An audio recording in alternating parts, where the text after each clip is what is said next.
It seems archaic putting pen to paper in this day and age. Hell, it's been so long that I am archaic. I figured after so long I should at least retell my story on the off chance I succeed tonight. It'll take some time, but the true question is, do you have the time to listen? Well, I have time. That's all I really have left. Time. A military unit was sent into the heart of Africa to quell a rebellion that was causing problems around the area. They had holed themselves up in an area that the locals feared and only spoke of in hushed whispers. My squad was sent in to kill or disperse the rebels, and for years I have cursed that day. Why did I ever volunteer for that mission? Why did I allow myself to want such a terrible burden? As they say, the road to hell is filled with good intentions. The valley they had chosen was well defended, surrounded by rocky walls, covered by thick foliage, and only accessible by a thin crevice found underground. This place was a nicely formed fortress. Legend says that this place was once home to a man, a woman, and their many daughters.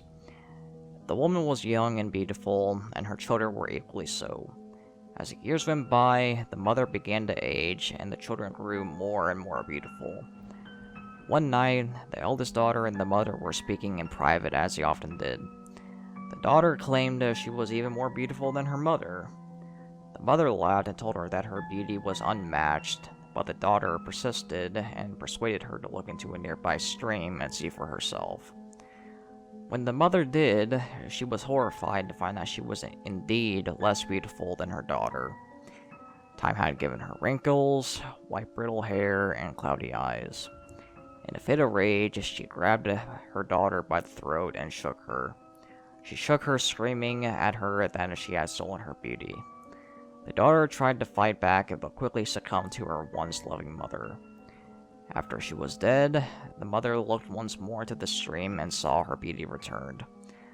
Overjoyed, she returned to her home, claiming the eldest daughter had left to find herself a husband. Years passed, and once again the mother began to age. Slowly at first, but then faster and faster she aged, growing feebler with each passing day. Again, she took the now eldest daughter to the stream and spoke to her. Before the daughter could say a word, she was strangled by her mother, and as her life faded away, the mother's beauty returned. Again and again, she did this until she was left alone with her husband.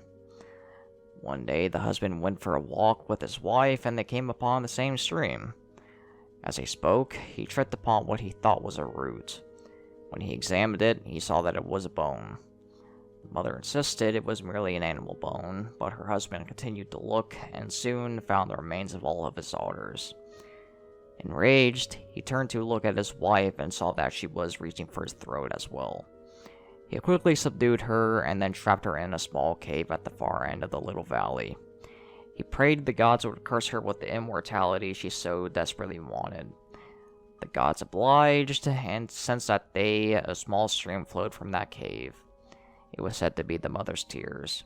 Tears of sadness, regret, anger, and even madness that flowed from that cave. From the woman cursed with immortality. When my squad arrived at that cursed place, we knew nothing of the legends. We knew our mission, and nothing else mattered. However, fate rarely has the same goals in mind for those it has power over. When we arrived, the rebels' camp was destroyed. The smell of blood and gunpowder pervaded through the air. We found bodies that were riddled with spears, knives, or cut to ribbons. Nothing made sense. It was like a scene out of a western. We searched but found no sign of a whom or what could have done this. We stopped our search by a stream and radioed in our findings. I knelt by a stream and drank heartily, washing my face and hair as I waited. As we awaited a reply, a soldier to my left let out a gurgling choke. A spear had made its home through his throat. We immediately took our arms and searched for who had thrown it. More spears flew, and 2 more soldiers fell dead. The remaining 3 of us ran towards the exit. War calls could be heard behind us and ahead of us. I ran for all I was worth, passing my comrades and reaching the exit, only to find the exit blocked by 2 men dressed in black. I opened fire with my gun and cut them down as I ran through the entrance. I looked back. To my dismay, I saw my friend speared and decapitated behind me. I pulled a grenade and threw it at the entrance with the scream of hatred. It did its job, and the small entrance collapsed in on itself. But not before a spear was thrown and caught me in the chest. By some divine luck of the thrower, it missed my protective plates and ran me through. I collapsed on the cavern floor, bleeding profusely and screaming with all my might. I was trained in basic first aid, but I ignored everything I had been taught and pulled the spear out of my chest. I could tell by the blood I lost that I'd be dead before I could make it out. I did my best to staunch the bleeding and took some morphine to bring down the pain. After that, I slowly got to my feet and stumbled out into the light before collapsing, welcoming the blackness that surrounded me. I woke up in a hospital bed hours later. Astonished, I sat upright and tore at the bandages till I saw the scar. A thin line over my heart was all that remained of the ghastly wound. I must have been battling for quite some time because the nurse soon came over to ask what was wrong. I was stabbed through the heart with a spear. I can't still be alive, it's impossible, I screamed, anger bleeding through my words. Sir, you had a simple slash wound. It barely reached your ribs. Please calm down, she replied. I couldn't believe it. I ran from the hospital as soon as I was dressed. I booked the first flight I could find from that horrible country back home. I hitchhiked home, and I never spoke of what happened to me. I couldn't face it. I couldn't believe that I had nearly died that day. My dreams were haunted from that day on. I saw the spear impaled through my body again. I saw the remains of my comrades reaching out to me. Their eyes were full of spite at the fact that I had survived when they had not. Every night I woke up screaming how sorry I was for surviving, for leaving them behind. Years passed by, far quicker than they should have. 10 years to the day and my body was still the same as it had been. My family aged, but I still had the glow of youth I always did. The doctors called it a modern miracle. I couldn't age. At first, I saw it as a gift, some cosmic repayment for seeing that place and losing so much there.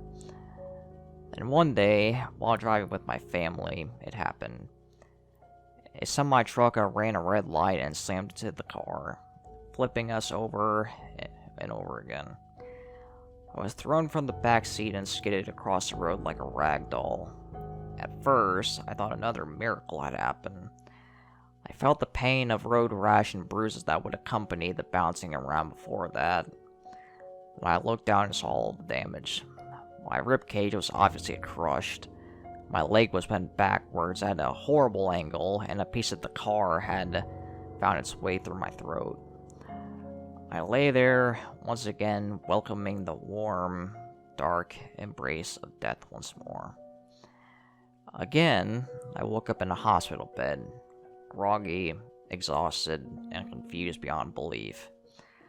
I looked over and saw a sheriff sitting beside my bed. He informed me that my family had died in the car accident, and that by some miracle I had been spared. I looked over myself and saw my chest was back to normal. My neck was wrapped in gauze, but when I tore it away, all I found was a simple star-shaped scar. I wept for hours, screaming at everything and nothing. I wanted to die. I wanted the same fate as my family. Eventually, I checked myself out and just started to wander around. I never ate, yet I wasn't hungry. I never drank, yet I didn't feel thirsty. How many years went by? I don't know. 60? 70? I stopped keeping track. There I was, the man stuck in time, given the gift of life for all eternity, yet all I wanted was death. Everyone I knew was dead, and each night when I slept I saw their faces, twisted in death from trauma, age, and most of all jealousy. They hated me and wanted to rip me apart. Each night I saw the same images, and every time I'd wake up with such fear and sorrow at my existence. Now, as I sit here with all the time in the world, I want to warn you. Eternity is a long, long time. I've seen horrible things and greatness. Now all I want to see is my tombstone, holding the loaded shotgun to my throat, so that the shot will go straight through my head. For the 8th time tonight. I know now that this is nothing more than a curse. I know that this won't end me. I know that every time I cut my head off, it'll stay alive till I pick it up and put it back on. And I know that each time I hold a grenade in my teeth, it'll just put me out for a little while. At this point, that's all I spend time on. It's the only thing that I can do to keep the nightmares at bay. The eternal suicide. That's what I think I'll call this. Now, if you excuse me, I have many, many more attempts before I reassign myself to more nightmares.